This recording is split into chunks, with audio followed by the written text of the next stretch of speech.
우리 하나님 말씀 보도록 그렇게 하겠습니다. 하나님 말씀은 창세기 21장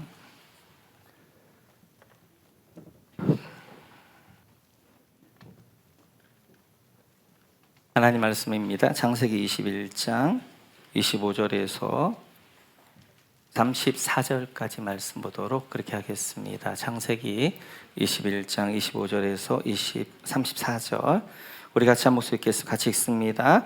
이렇게 말하고 나서 아브라함은 아비멜렉의 종들이 우물을 빼앗은 것을 아비멜렉에게 항의하였다. 그러나 아비멜렉은 이렇게 말하였다. 누가 그런 일을 저질렀는지 나는 모릅니다.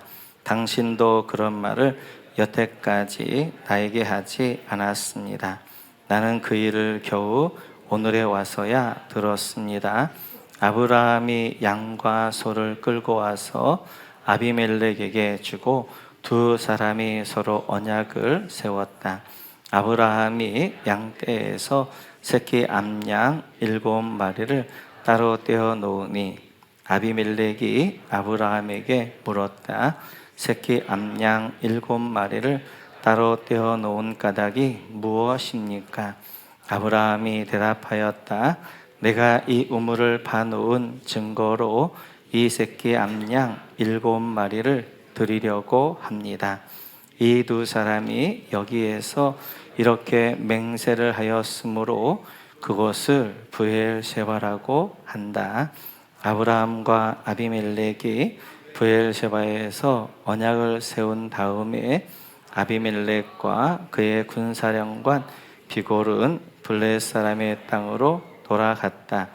아브라함은 브엘세바에 에셀나무를 심고 거기에 영생하시는 주 하나님의 이름을 부르며 예배를 드렸다. 아브라함은 오랫동안 블레 족속의 땅에 머물러 있었다. 아멘. 네, 계속해서 우리 이제 창세기 21장을 보고 있는데요. 오늘 이런 내용이죠. 아비멜렉이 아브라함을 찾아옵니다. 그래서 아브라함에게 우리가 조약을 맺자라고 하게 되어지고 아브라함도 흔쾌하게 조약을 맺습니다. 근데 아브라함이 분명히 좀 이제 짚고 넘어가야 될 부분들이 있었어요. 조약을 맺기 전에. 그래, 한 가지 아브라함이 이런 이야기를 합니다. 우리 같이 한번 25절 같이 한번 읽어볼까요? 25절 같이 읽습니다. 이렇게 말하고 나서 아브라함은 아비멜렉의 종들이 우물을 빼앗은 것을 아비멜렉에게 항의하였다. 여러분, 우물을 빼앗은 것을 아비멜렉에게 항의까지 밑줄 그어주시고요. 조약을 맺는 건 좋은데 한 가지 분명히 좀 아브라함이 짚고 넘어가고 싶은 것이 있었습니다. 그것이 바로 아비멜렉의 종들이 아브라함이 파놓은 우물을 빼앗은 것입니다.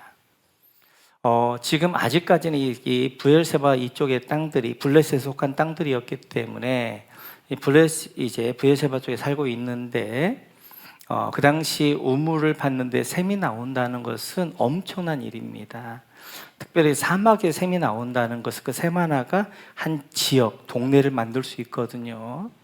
근데 아브라함이 이렇게 우물을 팠는데 그 우물에서 샘이 나온 거예요. 그러자 아비멜렉 사람들은 아무리 파도 샘이 안 나오는데 샘이 나오는 거예요. 그래서 아비멜렉 종들이 와서 이야기하는 것이 여기 우리 땅이니까 우리 땅에 너희가 우물을 판 것이 샘이 난 것이니까 우리 거야 라고 해서 아비멜렉 종들이 빼앗아 간 것입니다.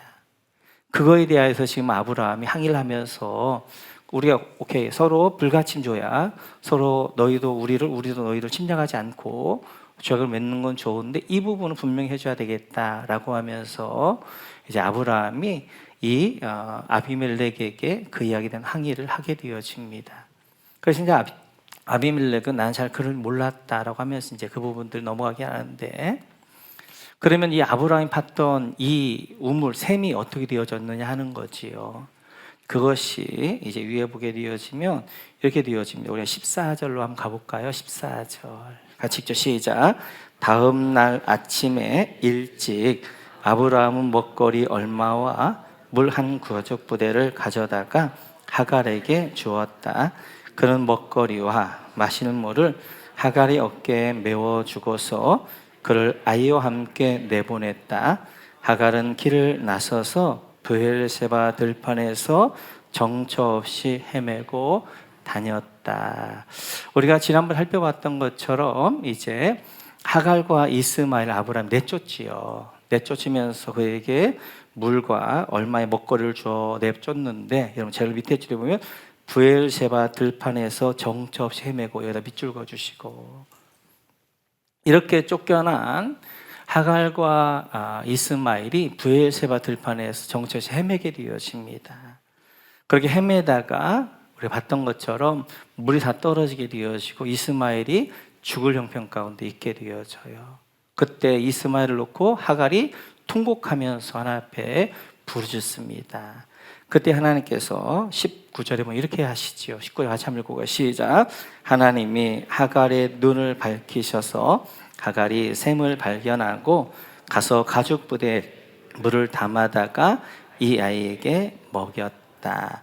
그래서 이제 이렇게 죽어가고 있을 때 하나님 어떻게 하시는 거예요? 아이의 소리가 들었다라고 말씀하시면서 하갈의 눈을 열어주십니다. 그리고 뭘 발견했다? 샘을 발견했다. 우리 밑줄 그었을 때 샘에다 동그라미 쳐주시고, 이 샘을 발견했는데 이 샘이 어떤 샘이냐면 아브라함이 아비멜렉이 빼앗겼던 샘입니다. 그래서 이제 이 브엘세바라는 곳은 지금은 아무도 살고 있지 않는 그냥 사막이에요. 그래서 이제 우물이 하나 나오게 되어지니까 아비멜렉 정도 이걸 빼앗아가지고 잠깐 숨겨놨던 거예요. 그런데 그 근방을 이제 헤매다가 하나님이 눈을 열어서 이 샘을 보게 하신 것입니다. 아브라함은 이제 사막에서 이제 우물을 파고 샘을 발견하게 되어졌어요. 너무너무 기쁜 나머지 여기서 우리가 이제 살면 되겠다고 생각했는데 아비멜렉 정도를 빼앗아 갔습니다. 너무 억울했어요. 땅이 없으니까 이들이 빼앗아 가나 보다 억울했는데, 이것이 나중에 보게 되어지니까 자기 아내였던 하갈과 아들 이스마엘을 살리는 셈이 되어졌던 거예요. 그러니까 빼앗길 당시에는 너무너무 억울하고 원통했지요. 내가 힘이 없어서 땅이 없어서 빼앗기나 보다. 그런데 하나님은 그 일을 통해 어떻게 하셨던 거예요? 나중에 하갈과 이스마엘을 살리는 역사를 그 셈을 통해 하시는 것입니다. 만약 이때 빼앗기지 않았다면 어떻게 되겠어요? 여기에서 샘을 파고 거기서 정착하면 살았겠지요. 그러면 하갈과 이스마엘 쫓겨나면서 다른 데서 헤맸을 때인데, 이걸 빼앗겼기 때문에 거기 정착을 못하고 어떻게 다른 곳으로 옮겼다가 이제 나중에 그의 아내였던 하갈과 이스마엘이 여기서 헤매다가 결국 이 셈 때문에 그들이 살아나게 되어진 거예요. 하나님의 섭리하심, 인도하심은 신묘하지요. 때때로 우리 인생들 가운데도 그렇습니다. 때때로 억울할 때가 있어요. 힘이 빼앗기나 보다, 그냥 그렇게 되나 보다. 그런데 하나님 다 보고 계시는 거예요. 그리고 하나님이 우리 역사의 주관자일 뿐만 아니라 우리 삶의 주관자가 되신 하나님이 적절한 때 해주시는 거예요. 오늘 아브라함이 이렇게 파고 팠던 이 우물이, 빼앗겼던 이 우물이 나중에 자기 아내 하갈과 이스마엘 아들을 살려낼 줄은 누구도 몰랐단 말이에요. 아브라함도 몰랐단 말이에요. 너무너무 억울한 마음이었었어요. 그리고 오늘 이렇게 항의를 하는 거예요. 그런데 그 우물이 결국 뭐 하는 거예요? 자기 아내 하갈과 아들 이스마엘을 살리는 셈이 되어졌습니다. 이렇듯이 아브라함이 봤던 셈을 통하여서 그 아들이 죽음 가운데 살아나게 되는 역사가 있었던 것처럼 우리 부모들도 셈을 파셔야 돼요. 셈. 우리가 파야 될 셈이 어떤 셈이냐? 그게 바로 기도의 셈입니다. 기도의 셈. 부모들이 기도의 셈을 파면 그 당시 부모에게 응답이 될 수도 있지만 아니면 응답이 안 될 수도 있어요. 그런데 우리 부모들이 판 그 셈, 기도의 셈, 하나님 올렸던 기도 사라지느냐? 그렇지 않아요. 영적 원리를 잘 보여주는 요한계시를 보게 되어지면 이렇게 말씀하십니다. 같이 한번 볼까요? 요한계시 같이 시작. 그가 그 두루마리를 받아 들었을 때 네 생물과 24 장로가 각각 검은 고와 향이 가득히 담긴 금 대접을 가지고 어린 양 앞에 엎드렸습니다. 그 향은 곧 성도들의 기도입니다. 하늘을 보여주시는 거예요. 하늘에 큰 금대접이 있었는데 그 금대접이 향이 가득했다는 거예요. 근데 그 향이 뭐였냐? 성도들의 기도였다는 것입니다. 이 성도의 기도가 이 향에 이제 금대접에 차게 되어지고 8장에 가보니까 그 금대접에 차게 되어지면 그때 이 땅에 부어지는데 그 부어질 때 기도가 응답되어지는 거란 말이에요. 그러니까 부모들이 드렸던 기도, 여러분 그 당시는 지금 당장은 그지 응답이 없다 할지라도 그게 자녀들의 기도에 금대접에 쌓이는 거예요. 쌓이는 거. 그랬다가 금대접에 차면 자녀에게 부어지면서 자녀들이 응답될 뿐만 아니라 그 기도가 자녀들을 살리는 힘이 되어지기도 해요. 오늘 이제 이 베엘세바 들판에 세매고 그리고 죽어가고 있는 이스마엘을 그 부모 아브라함이 봤던 셈이 살려내는 것처럼 여러분이 드렸던 그 기도가 정말 넘어갈 수 없는 그 형편 가운데 있는 자녀들에게 넘어갈 수 있는 힘을 주게 되어지고, 그리고 오늘 이제 이 이스마엘처럼 그 들판을 헤매는 그 사경 가운데서 그 자녀를 살리는 힘이 바로 부모의 기도가 되어지는 거예요. 오늘 아브라함이 셈을 봤을 때 그 셈을 통하여서 그 아들 이스마엘이 살아났던 것처럼 부모님들이 드렸던 기도 없어지지 않습니다. 지금 내가 자녀를 위하여 드렸던 기도 이제 응답이 없다고 사라진 것인가? 아닙니다. 하늘에 이제 기도의 금대접에 쌓이게 되어지고 자녀에게 가장 적절하게 필요할 때 그 기도가 힘이 되어져서 자녀를 살려내는 줄 믿습니다. 이게 한 줄 믿습니다. 그런 기도가 결국 그런 역할을 하게 되어지는 거예요. 이렇게 항의를 하면서 이제 계속해서 이렇게 진행이 되어집니다. 우리 한번 30절 한번 볼까요? 30절 같이 읽죠. 시작. 아브라함이 대답하였다. 내가 이 우물을 파놓은 증거로 이 새끼 암양 7마리를 드리려고 합니다. 이 두 사람이 여기에서 이렇게 맹세를 하였으므로 그것을 브엘셰바라고 한다. 이렇게 아브라함이 이제 이렇게 또 우물을 하게 되어졌고, 그 이제 이렇게 조약을 맺으면서 언약을 맺으면서 아브라함이 암양 7마리를 떼어 놓습니다.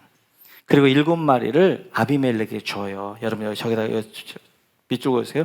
새끼 암양 7마리 밑줄 그어주시고 7에다 동그라미 쳐주시고, 그다음에 31절에 보게 되어지면 맹세에다 동그라미 쳐주시고, 그리고 그 밑에 줄에 브엘셰바에 동그라미 쳐주시고, 이렇게 암양 7마리를 주면서 이제 이 아비멜렉과 맹세를 합니다. 조약을 맺습니다. 이제 내가 암양 7마리를 줄 테니까 이 우물은 내 거야 하면서 이제 그에게 값을 지불하게 되어져요. 그러면서 값을 이제 이 땅은 지금 이제 블레의 땅이니까 값을 지불하게 되어지면서, 그래서 그 우물 이름이 뭐가 되면 브엘셰바가 되는 거예요. 브엘셰바. 왜냐하면 부에르라는 말은 샘 우물이란 말이거든요.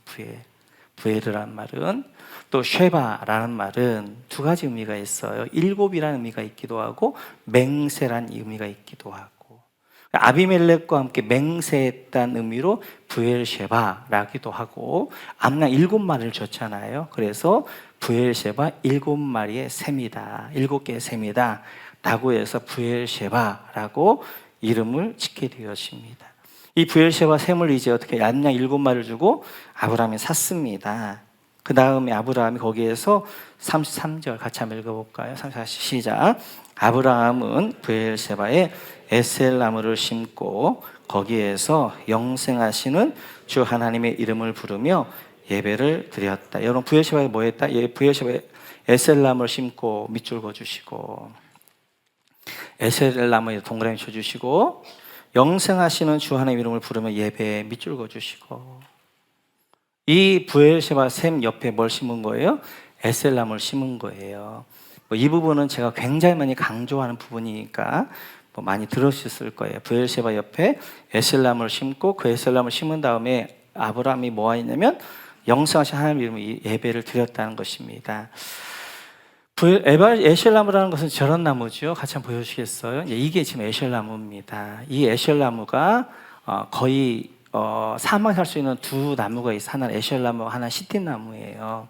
가시나무, 아카시나무인데 이 에셀나무는 한 10m까지 자랍니다. 에셀나무의 특징이 뭐냐면 위로 자라는 가지보다 땅속으로 내리는 뿌리가 3배나 더 길어요.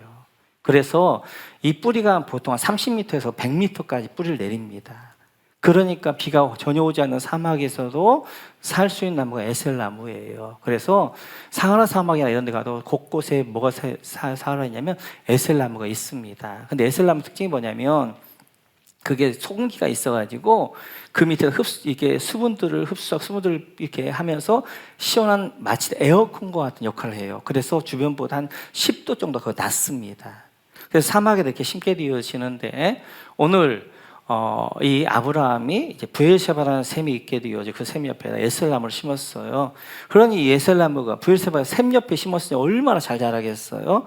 이렇게 심었다는 것입니다. 그리고 거기서 이제 뭐 했느냐? 거기서 그냥 쉬기만 한 것이 아니라 아브라함은 영생하신 하나님 이름을 부르면서 거기서 예배했다라고 말씀하게 되어져요. 그렇다면 지금 아브라함은 왜 이 브엘세바라는 샘 옆에 에셀나무를 심고 예배하고 있느냐 하는 거예요. 그것은 아브라함의 하나님의 부름의 사명을 감당하는 일이에요. 하나님이 아브라함을 왜 부르셨느냐? 그 부름을 알고 있고 그 부름의 사명이 무엇인가를 아브라함은 잘 알고 있는 거예요. 창세기 12장에 보게 되어지면 하나님이 아브라함을 부르셨을 때 이렇게 말씀하셨습니다. 같이 읽죠. 시작. 내가 너로 큰 민족이 되게 하고 너에게 복을 주어서 네가 크게 이름을 떨치게 하겠다. 너는 복의 근원이 될 것이다. 너를 축복하는 사람에게는 내가 복을 베풀고 너를 저주하는 사람에게는 내가 저주를 내릴 것이다. 땅에 사는 모든 민족이 너로 말미암아 복을 받을 것이다. 아멘. 아브라함을 부름의 사명 두 가지. 첫째는 아브라함이 복의 근원이 되는 거예요. 복의 근원, 복의 출발점이 되어지는 거예요. 두 번째는 이제 3절에 보면 그가 모든 민족을 복을 받게 하는 거예요. 이 두 가지가 아브라함의 부름의 사명입니다. 그러면 성경에서 복이란 뭐예요? 하나님 백성 된 게 복이란 말이에요. 그래서 하나님은 아브라함을 부르신 첫 번째 하나님의 부름의 사명은 아브라함이 하나님을 믿는 거예요. 하나님의 백성 되어지는 거예요. 그래서 그가 복의 근원 되어지는, 그게 복이 되어지는 거예요. 뿐만 아니라 두 번째 사명은 그 복이 흘러가게 하는 거란 말이에요. 그래서 그 복이 흘러가서 모든 민족이 이 하나님의 백성 되게 하는 것, 이것이 바로 아브라함의 사명이었단 말이에요. 그래서 아브라함은 이 사명, 이제 자기는 하나님 믿어 하나님의 백성이 됐단 말이에요. 복된 백성이 됐단 말이에요. 복의 근원이 됐단 말이에요. 이제 해야 될 일이 뭐예요? 이 복이 흘러가게 하는 거란 말이에요. 이 하나님을 전하는 거란 말이에요. 그래서 지금 브엘세바라는 샘에 에셀나무를 심고 거기서 하나님 영생하신 하나님을 이름을 부르면서 예배하는 거예요. 왜냐하면 지금 브엘세바는 지금은 30만 명이 넘는 사는 이스라엘의 4대 도시 중에 하나입니다. 그 당시 아브라함 살 때는 한 명도 살지 않았던 그냥 사막이었어요. 근데 거기에 이제 광야에 나그네들이 지나가면서 여기 이제 에셀나무가 있으니까 쉬러 들어오겠죠. 거기에 샘이 있으니까 샘에서 물을 먹고 그리고 또 빵을 먹으면서 쉬겠죠. 그 쉬면서 뭐 하는 거예요? 아브라함이 영생하신 하나님을 증거한단 말이에요. 그러니까 아브라함이 자기가 만난 하나님에 대해서 어떻게 하는 거예요? 나그네들에게 이제 쉼의 자리를 주게 되어지고 에셀나무 밑에 쉼을 하게 하고 물을 주게 되어지면서 그에게 영생하신 하나님을 계속해서 쉬면서 어떻게 하는 거 증거하고 전하게 되어지는 그 일을 위하여서 아브라함이 지금 이 이제 브엘세바에 에셀나무를 심고 그 일들을 감당하는 것입니다. 그러면 우리는 좀 답답함이 있어요. 어떤 답답함이 있냐면, 아브라함이 이제 모든 민족이 복을 받게 하는 거라면, 전도하려면 어디로 가야 되는 거예요? 사람이 많은 곳에 가야 되잖아요. 그렇다면 세겜이랄지 헤브론이랄지 이런 데는 사람들이 많이 살고 있단 말이에요. 그럼 거기로 들어가서 거기에서 복음을 전하지. 왜 사막 아무도 살지 않는 곳이잖아요. 하루에 만나면 몇 명이나 만나겠어요. 왜 여기서 복음을 전하냐는 거예요. 우리는 자본주의의 효율성에 너무 익숙해져 있습니다. 그래서 복음을 전하는데 우리가 하나님 믿고 하나님의 뜻을 전하는 데 있어서 굉장히 많이 우리가 중요하게 여기는 기준이 효율성이에요. 그래서 전도도 효율적으로 하려면 어떻게 하는 거예요? 효율성 있게 하려면 어떻게 하는 거예요? 브엘세바 사막이 아니라 사람이 살고 있는 세겜성이랄지 헤브론성이랄지 여기서 해야 되잖아요. 그런데 아브라함은 거기서 하지 않고 브엘세바를 가서 하고 있단 말이에요. 하나님의 관점은 효율성이 아니라 필요성이에요. 필요성.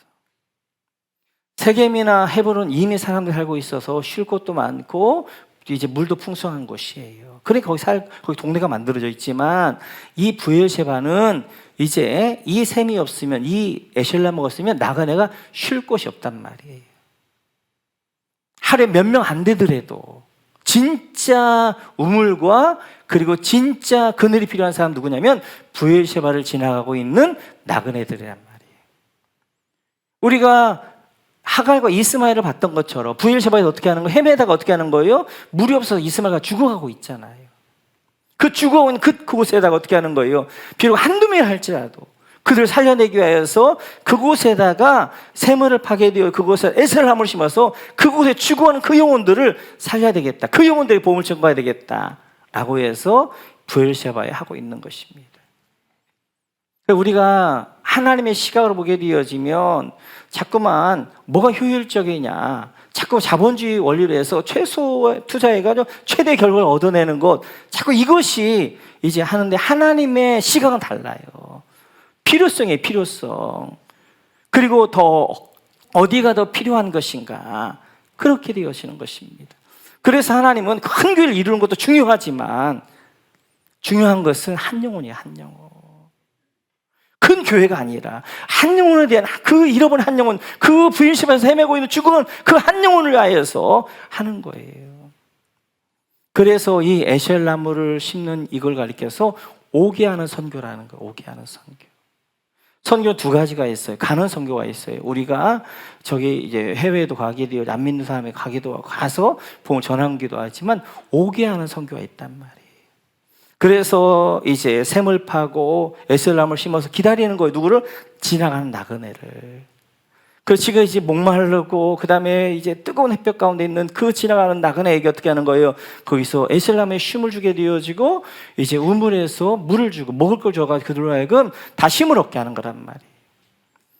이 브엘세바를 샘을 파고 에셀나무 심는 게 뭐냐? 저는 목장이라고 생각해요. 목장. 우리 목장은 오게 하는 선교입니다. 목장에는 뭐가 있어야 되는 거? 목장의 가장 중요한 핵심은 뭐예요? 우리 교제가 아니란 말이에요. 목장의 가장 중요한 핵심은 영혼 구원하는 거란 말이에요. 한 영혼이라도. 그리고 우리가 목장의 1년 목표가 뭐예요? 한 영혼이라도 예수 믿게 하고 세례식하고 그 다음에 허식하자 이거잖아요.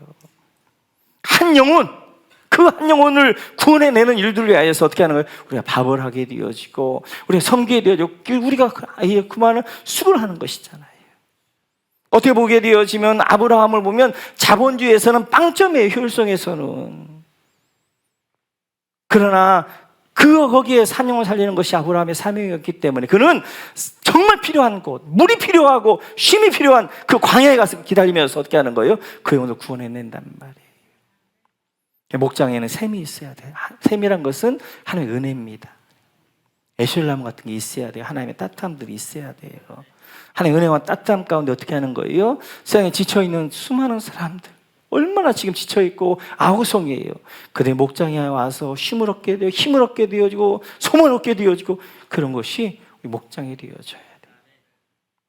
이렇듯이 이제 아브라함은 이 브엘세바에서 그 사막에다가 샘을 파고 나무를 이제 에셀나무를 심었는데 그게 아브라함이 처음 살았던 거예요.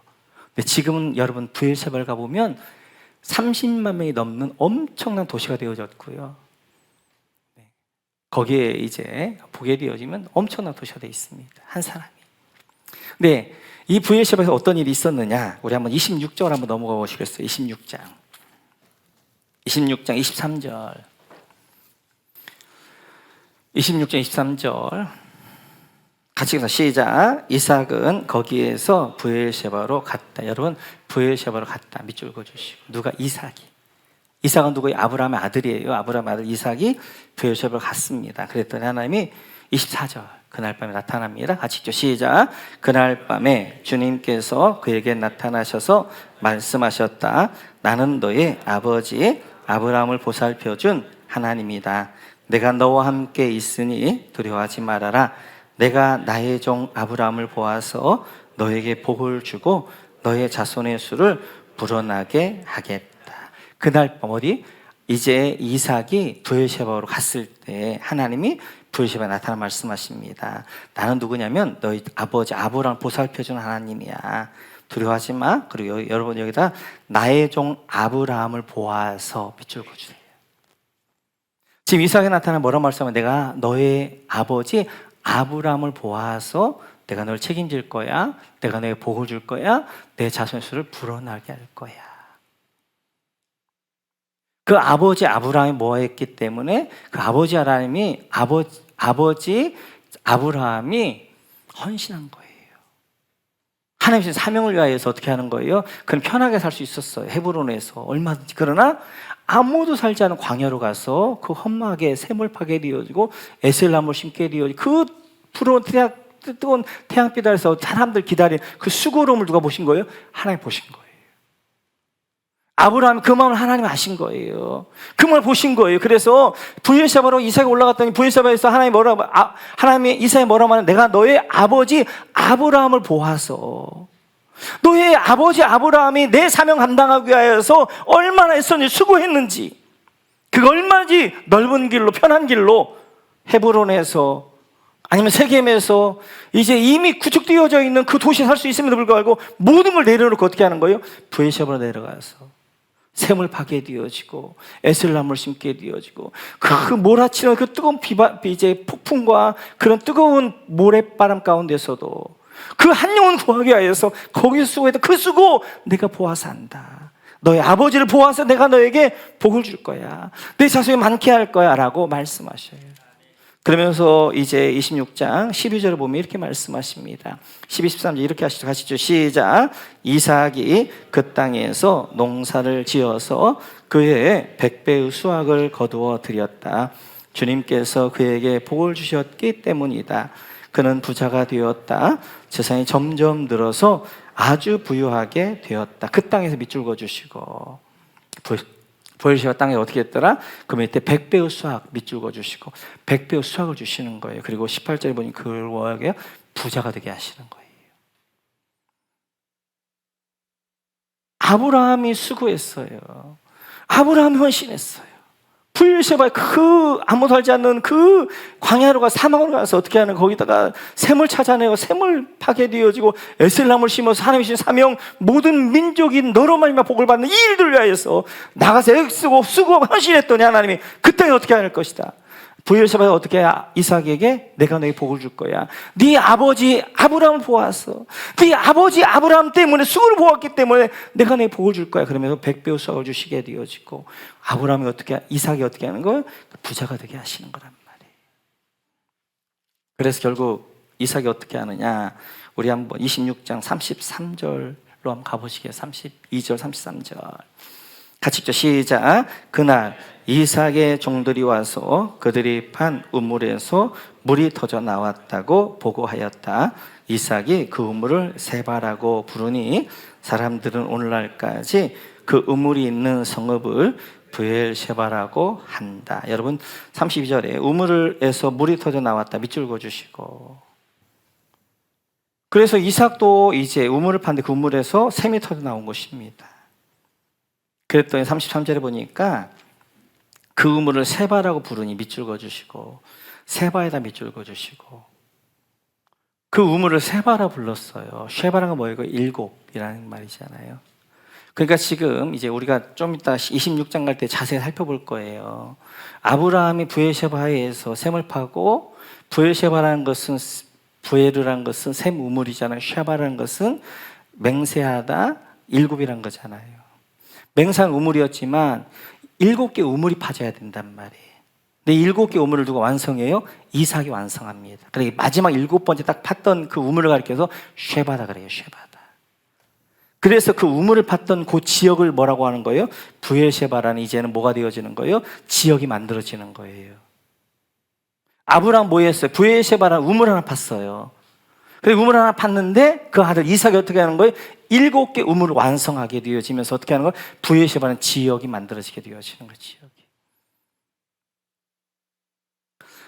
이렇듯이 아브라함은 좁은 길을 갔습니다. 얼마나 편하게 살 수 있었어요. 헤브론 자기 이제 얼마나 편하게 살 수 있는 이제 기반시설 다 있었단 말이에요.